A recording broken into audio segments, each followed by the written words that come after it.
Hello, hello, and happy wonderful Friday. This is Michelle Oliver, and I like to come here every Friday at some point. I know I'm a few hours late today to share a little bit about what I've learned working in the experiential outdoor hospitality space, what I've noticed during the week, and hopefully to share a little bit of inspiration for anyone who works in this space and help you to just take a second and think about things. So this is Talkabout TV, and this Friday episode is sponsored by Expitality because the experience of hospitality transforms the world. And as I say a million times over, people are inspired not by what they know to be accurate, but by what they believe is possible. And today, I really just wanted to address something that came up this morning that I often hear, but I've never really talked about. And this morning, I was in a coaching session with a few women who have either been in hospitality in the past or they are now in various different ways of investing, some of them working frontline, all of these different areas. And the topic, there are two things I want to talk about, and they weave into each other. So I really hope that you will stay and listen to both of these points. And I would so appreciate hearing from anyone who hears this, your comments about this topic. So initially, one of the women was sharing I made some notes here so I could remember how she said it, but how she was sharing how the people that she was witnessing, the people coming to this certain venue, and they have to go through this whole ordeal. It's an experience, right? They get in a boat, they go across the lake to get to this cabin, and they have to take the boat to the cabin, and they have to literally carry this boat up these stone steps. And so they go through all of this effort. And she was watching these people as they got out of their cars and the little kids with their tricycles, because there's a beautiful paved path around the lake for them. And then all the way to the grandparents who are going fishing. And she said it was absolutely magical. Um, Let me see how she said this. She just said it was just so beautiful and magical watching the transformation. And people come here to experience the evenings here. They'll go kayaking at night and the stargazing and the community and the whole thing, right? These are the experiential outdoor hospitality properties that we create so that we can create this magic. And they do experience themselves as someone different than they do during the week, like during their traditional work week. And that's what they come for. So anyway, I could talk about that forever, but here's the most pertinent part that I think I really want people to pay attention to. And people who work in the hospitality space, people in hospitality tend to have very big, gracious, generous hearts. And that is precisely what makes them so wonderful. These are the people that, as business owners, as outdoor hospitality property owners, these are the people that we rely on. If you are an owner or a manager, you are relying on hospitality staff and team who have big, generous, kind hearts.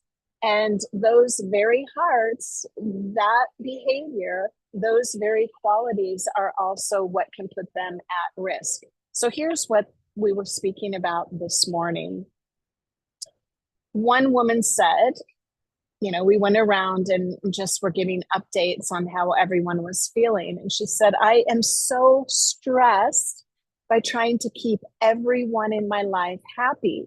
The very thing that brings me the most joy and fuels me in the hospitality industry creates extreme stress that affects my health. Another woman found herself in the emergency room last week, and it was the same thing. I keep putting myself in the place of my family and friends as I would my guests. I can't say no and maintain boundaries, and it makes me feel if I set a boundary, they think I'm selfish or whatever. So just think about this for a moment from the perspective of the people that are working for you. They are so good, and we rely on them because they will show up when no one else shows up. They can literally perceive the entire world from their guest standpoint. They're extremely empathetic. They are typically major people pleasers, and this is what makes them so beloved. And they can get addicted to people relying on them and appreciating them and loving them so much. But what happens on the flip side of that? They don't set boundaries because the consequences of doing so in their own private life are very negative and very high. And so there was another woman too. I mean, anyone that's listening to this, I know you've heard this from your staff and from other people that you work with. And this woman in particular has been overextended.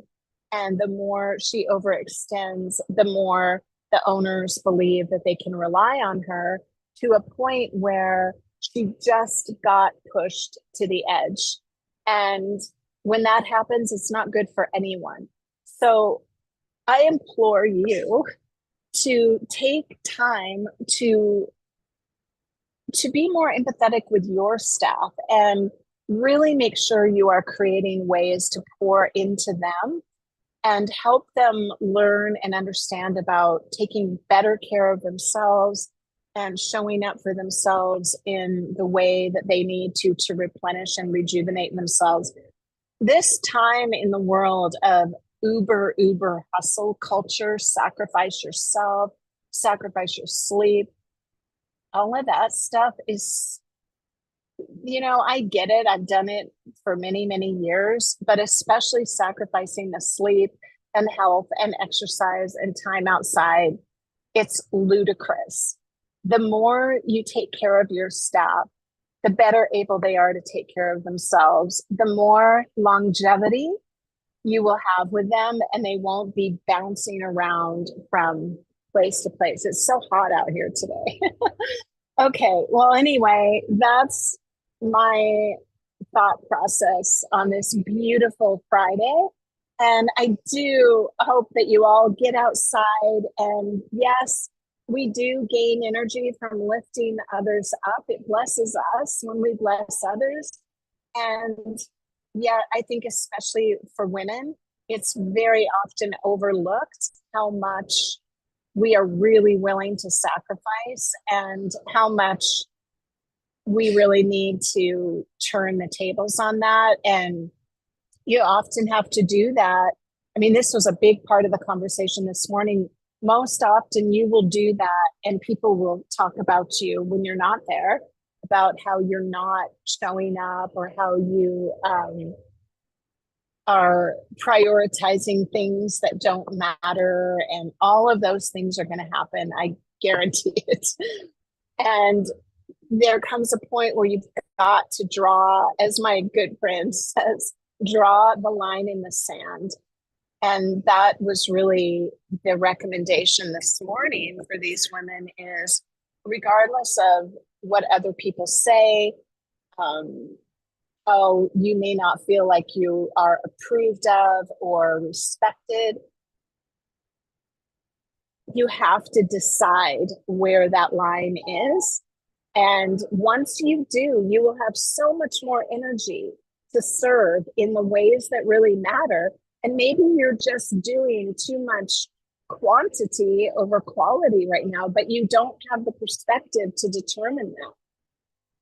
Okay, anyway, have a wonderful weekend. God bless everyone. And